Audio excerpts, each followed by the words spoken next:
Hello students, welcome to Shri Ganesha classes. मैं हूँ डिम्पल और मैं आई हूँ आपके मैथ सब्जेक्ट को बनाने आसान। आज हम पढ़ेंगे प्रश्न 9। प्रश्न 9 का जो क्वेश्चन है वो आप बुक से देख लीजिएगा। इसका सॉल्यूशन हम देखते हैं, साथ में आपको बताते चलूँगी। इसमें क्या बोला है, कोई भी हमको जो दो संख्या है उसको प्रश्न में ये बोला है कि दो संख्याओं का अंतर कितना है, 14 है, और उन्हीं संख्याओं को उनके वर्गों का अंतर, वही जो संख्या है उनका अगर वर्ग कर दिया जाए, उसका अंतर करना मतलब माइनस करना है ना, तब वो कितना हो जाता है, 448 हो जाता है। तो वो संख्याएं ज्ञात करिए, ये हमारा क्वेश्चन है। ठीक है स्टूडेंट, अब इसको सॉल्व कैसे करेंगे, हमें नहीं पता वो दोनों संख्याएं कौन कौन सी है, तो हमने क्या माना है, माना पहली संख्या x और दूसरी संख्या y। अब प्रश्न के अनुसार जैसे जैसे बोला था वैसा हमने समीकरण बना दिया। क्या बोला था प्रश्न में कि वो दोनों संख्याओं का अंतर करना मतलब माइनस करना। तो दो संख्या जो x और y दिया है दोनों को माइनस कर दिया, कितना आता है, आंसर बोला 14 आता है, जिसको समीकरण 1 नाम दिया। अब क्या बोला, उन्हीं संख्याओं का वर्ग करना मतलब स्क्वायर लगा देना, ठीक है, घात 2 लगाना। अब वर्ग करने पर उसका अंतर जो है, मतलब फिर से अंतर बोले तो फिर से माइनस करेंगे, तो उसका आंसर कितना है, 448 है। ठीक है, अब हम जानते हैं, हम क्या जानते हैं, ये एक फॉर्मूला है, x square minus y square equal to x plus y और एक्स माइनस वाई। ठीक है, ये सर्वसम्मिका वाला ये फॉर्मूला है। अब हम क्या करेंगे, यहाँ पे देखिए हमको किसका किसका आंसर है यहाँ पे पता है, किसका किसका वैल्यू दिया है, इसका दिया x square minus y square. ये देखो, इसके बदले हम क्या लिख सकते हैं, 448 लिख सकते हैं ना स्टूडेंट।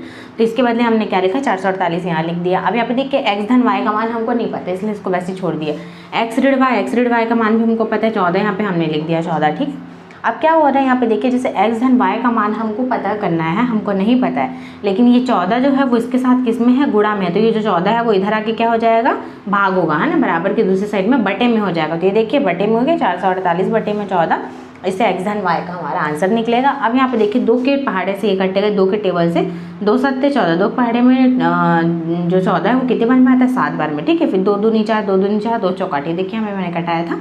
अब यहाँ पे देखिए 7 एकम 7 ये हुआ, उसके बाद 7 या 21, लेकिन ये तो 22 था, 21 तो 1 बचा ना, तो ये 14 बन गया, तो 7 दूनी 14, तो हमारा आंसर कितना है, 32। ठीक है, तो एक्स धन वाई बराबर क्या हो गया, 32, जिसको हमने क्या दिया, समीकरण 2। अब यहाँ पे देखिए जब हमारे पास एक्स ऋण वाई है और एक्स धन वाई भी आ गया हमारे पास, तो हम इसको कौन सी विधि से हल कर सकते हैं, विलोपन विधि से। ठीक है, विलोपन विधि से इसलिए हम इसको हल करते हैं, इन दोनों में से x या y कोई भी एक पद क्या हो जाता है, कैंसिल हो जाता है, जिससे हमें कोई भी एक पद का आंसर हमको मिल जाता है। ठीक है, अब हम क्या करेंगे, समीकरण 1 व समीकरण 2 को क्या करने पर, जोड़ने पर, तो हम जोड़ देंगे।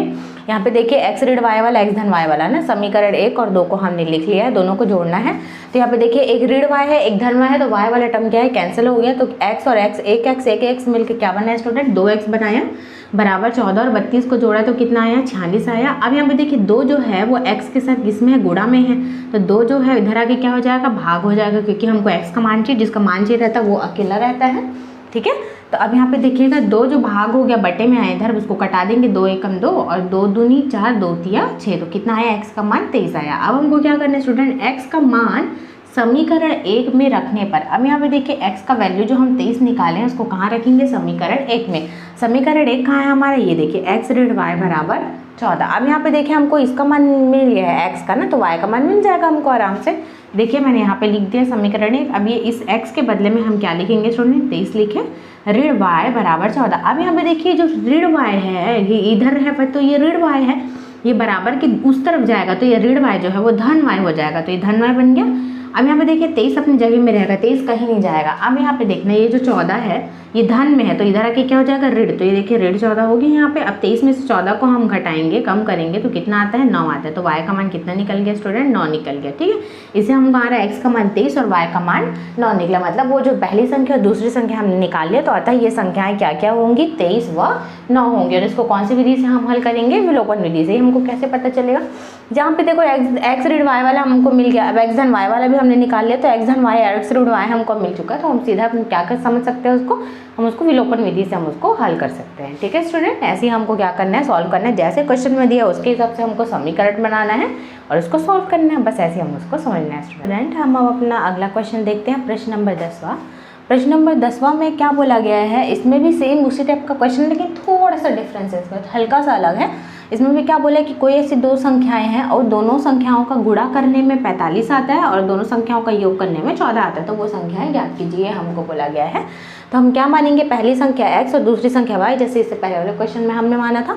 अब प्रश्न के अनुसार हम चलेंगे कि क्या बोला है, दोनों संख्याओं का गुणा करने पर उसका गुणनफल कितना है, 45 है। ठीक है, गुणा करने पर मतलब क्या है, देखो x और y लिखा, मतलब x और y के बीच में क्या है, गुणा है। ठीक है, x गुणा y लिखा है ये, तो उसका आंसर कितना आ रहा है, 45।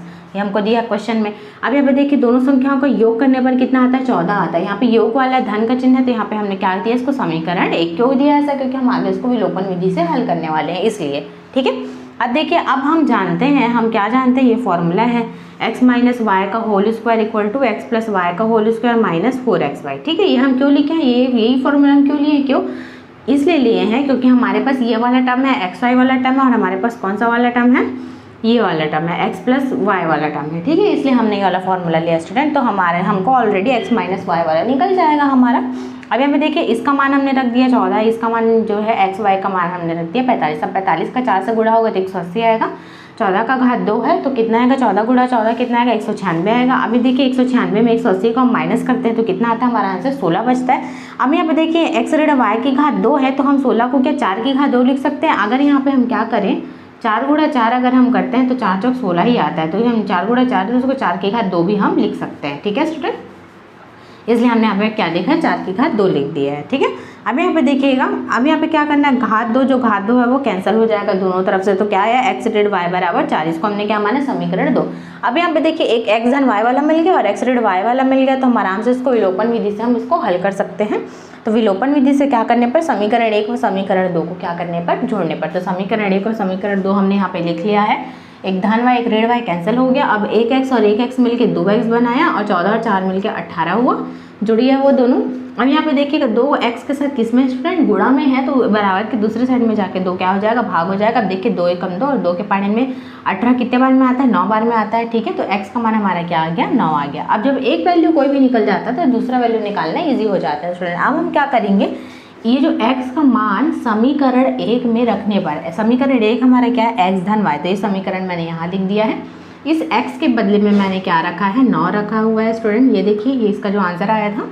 अब हम क्या करेंगे, हमको y का मान चाहिए, तो 9 जो धन में है y के साथ वो क्या हो जाएगा, वो उधर जाके ऋण 9 हो जाएगा। तो ये देखिए ऋण 9 हो गया, 14 में से 9 जाएगा तो कितना बचेगा, 5। तो y का मान क्या आ गया, 5 आ गया। तो हम क्या लिखेंगे, हमको x का वैल्यू मिल गया और y का वैल्यू मिल गया, मतलब पहली संख्या और दूसरी संख्या हमको मिल गई। तो अतः ये संख्याएं 9 व 5 होंगी। तो ये हमारा क्या हो जाएगा, आंसर। इसमें भी सेम पहले क्वेश्चन वाले जैसा करना है, बस इसके लिए सबसे इंपॉर्टेंट क्या है, आपको ये याद होना चाहिए फॉर्मूला। ठीक है, ये फॉर्मूला आप लिखोगे तभी इसमें वैल्यू पुट करके आप क्या कर सकते हो, जैसे एक अगर x धन y वाला आपका निकला तो x ऋण y वाला निकाल सकते हो। अगर यहाँ पे x ऋण y कहीं है तो यहाँ से आप x धन y निकाल सकते हो। ठीक है स्टूडेंट, तो वैसे ही इसको क्या करना है, हमको सॉल्व करना है, समझना है। फ्रेंड हम अपना अगला क्वेश्चन देखते हैं, प्रश्न नंबर 11। उसमें क्या बोला क्वेश्चन, आप बुक में देख लीजिएगा।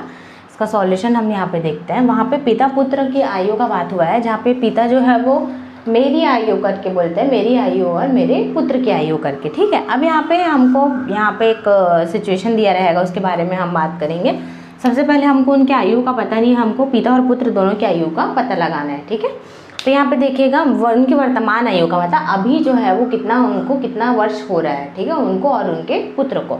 अब यहाँ पे देखिएगा पता नहीं है उनको, तो मेरी वर्तमान आयु कितनी है, x वर्ष। मेरी मतलब कौन, पिताजी जो है। ठीक है, मेरे पुत्र की वर्तमान आयु कितनी है, y वर्ष। हमको नहीं पता, इसलिए हमने पिता का आयु x वर्ष और बेटे का आयु कितना लिया है, y वर्ष लिया। अब यहाँ पे देखिए 5 वर्ष पूर्व मेरी आयु, पूर्व मतलब पहले। जैसे कि अगर आप क्या बोल रहे हैं, अगर आप कितने साल के समझ लीजिए, 15 साल के। ठीक है, अब यहाँ पे क्या बोल रहा है, 5 वर्ष। अब आपको पूछे जाए कि अब 5 साल पहले जो है आपका एज कितना रहा होगा, तो अब अभी के एज के हिसाब से आप इतना 5 साल पहले का एज निकालेंगे। जैसे आप अभी 15 साल के हैं तो आप बोलेंगे अरे 5 साल पहले आप कितने साल के थे, तो आप क्या बोलेंगे, 5 साल पहले मैं कितने साल के थे, 10 साल के थे। ठीक है, इस टाइप से आप बोल सकते हैं।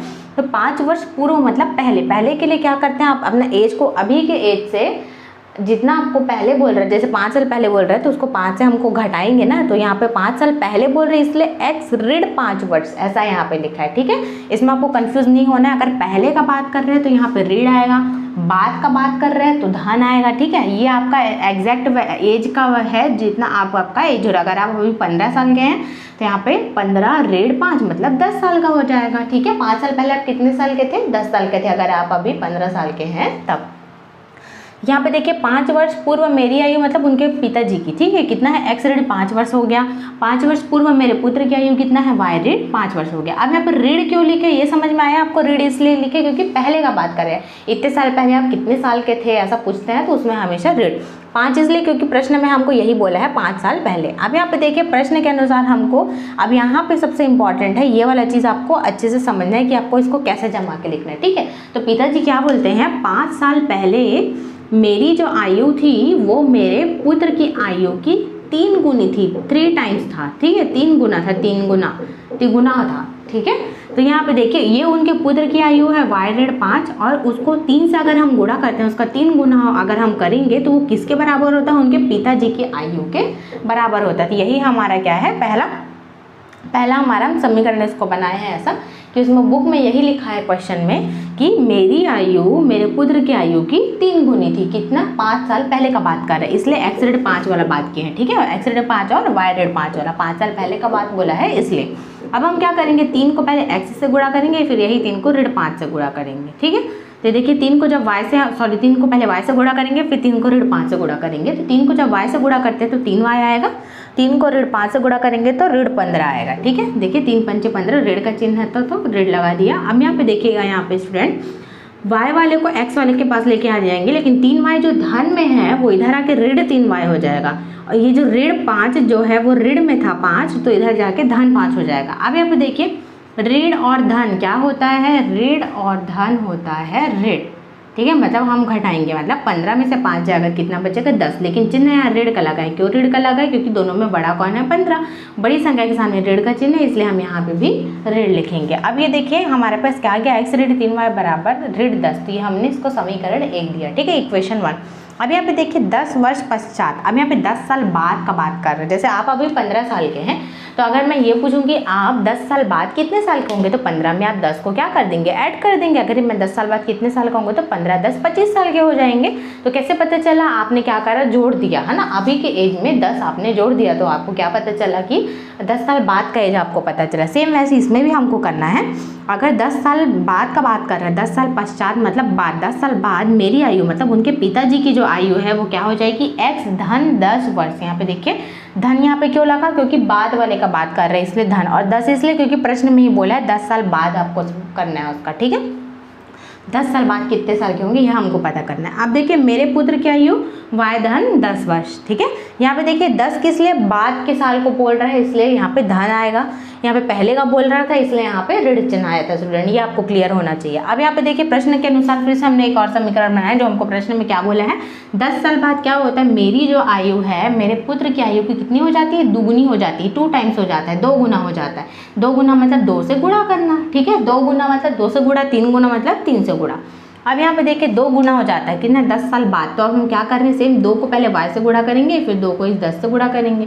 2 को y से गुणा करें तो 2 आया, 2 को 10 से गुणा करें तो 2 दाम 20 आया, ठीक है। अब यहाँ पे देखिएगा y वाला टर्म इधर ले आएंगे, जो धन 2y था वो इधर आके ऋण 2y हो जाएगा, 20 का 20 रहेगा, जो धन 10 था वो इधर जाके ऋण 10 हो जाएगा, ठीक है। अब x ऋण 2y बराबर 20 में से 10 जाएगा तो कितना बचेगा, 10 बचेगा। इसको हमने क्या दिया, समीकरण 2 दिया स्टूडेंट्स। अब यहाँ पे देखिए प्रतिस्थापन विधि से हम इसको कैसे हल करेंगे, समीकरण 2 यही वाले समीकरण को लेके हम हल करेंगे। कोई भी x या y का कोई भी एक टेम्पररी वैल्यू लेते हैं, यहाँ पे हम किसका वैल्यू लेते हैं, x का, ठीक है। अब यहाँ पे देखिएगा जो ऋण 2y था उधर जाके धन 2y हो जाएगा, 10 के पास जाके 10 धन 2y, ठीक है। तो x का हमको टेम्पररी वैल्यू मिला, क्या मिला, 10 धन 2y। अब जो इसको हमने समीकरण 3 नाम दिया। अब हम क्या करेंगे, जो x का वैल्यू है उसको समीकरण 1 में रखने पर हमारा समीकरण 1 कहाँ है, ये है x ऋण 3y बराबर ऋण 10। तो ये हमने यहाँ पे लिख लिया, और इस x के बदले में मैंने क्या रखा, 10 धन 2y। यहाँ पे देखिए 10 धन 2y रखा, ऋण 3y है, ऋण 3y मैंने लिखा, बराबर है, बराबर ऋण 10 है तो ऋण 10 लिखा मैंने। अब यहाँ पे देखिएगा स्टूडेंट 2y ऋण 3y, ठीक है, ये दोनों सेम हो गया ना, y वाला टर्म है तो इसके साथ जुड़ या घट सकता है, ठीक है, लेकिन 2y जो है वो धन में है, 3y है जो वो है ऋण में है, तो एक धन एक ऋण क्या होता है, ऋण होता है, मतलब 3 में से 2 जाएगा तो 1 बचेगा ना, 1 y बचेगा, तो इसलिए सिर्फ y मैंने लिखा और यहाँ ऋण का चिन्ह लगाया। क्यों ऋण का चिन्ह लगाया, क्योंकि 3 बड़ी संख्या के सामने ऋण का चिन्ह है, इसलिए यहाँ पे भी हमने ऋण लगाया, ठीक है।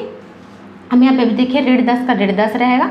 अब यहाँ पे क्या करना है, ये जो ऋण y है ये इधर जाके धन y हो जाएगा, बराबर के दूसरे साइड में जाके, ये जो ऋण 10 है वो बराबर के दूसरे साइड में जाके धन 10 हो जाएगा। तो ये देखिए 10 और 10 मिलके क्या बना, 20 बनाया, और y भी किस में, धन में। तो हमारा y का मान कितना निकला, 20 निकला। ठीक है, यहाँ पे मैंने और अलग से लिख दिया, y का मान कितना आया हमारा, 20 आया स्टूडेंट्स। तो यहाँ पे देखिएगा स्टूडेंट, यहाँ पे हमने y बराबर 20 निकाल लिया। अब हम क्या करेंगे, y के मान को समीकरण 3 में रखने पर, समीकरण 3 हमारा क्या है, x बराबर 10 धन 2y, जो हमने यहाँ पे लिख लिया है। अब क्या करेंगे, इस y के बदले में हम क्या रखेंगे, y का मान यहाँ पे क्या है, 20 दिया है, 20 को 2 से गुणा करेंगे, 20 दूनी 40 हो जाएगा, 40 को 10 से जोड़ेंगे तो कितना हो जाएगा, 50। तो x बराबर 50।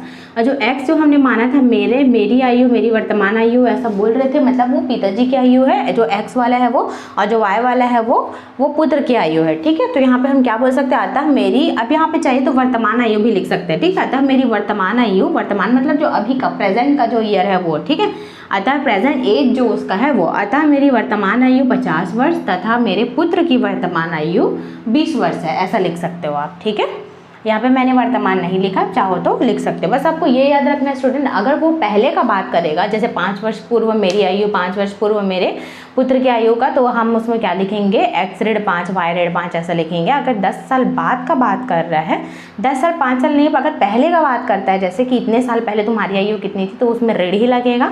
और अगर बाद वाला बात करता है, अगर 10 साल बाद तुम्हारी आयु या 20 साल बाद तुम्हारी आयु कितनी होगी, तो उसमें हमेशा हमको धन लगा के उसको सॉल्व करना है। बस आपको ये याद रखना है स्टूडेंट। और जैसे जैसे क्वेश्चन में बोला वैसे वैसे हमको क्या करना है, उसका इक्वेशन बना के उसको सॉल्व करना है। और इसको हमने प्रतिस्थापन विधि से इसको हमने सॉल्व करा है स्टूडेंट।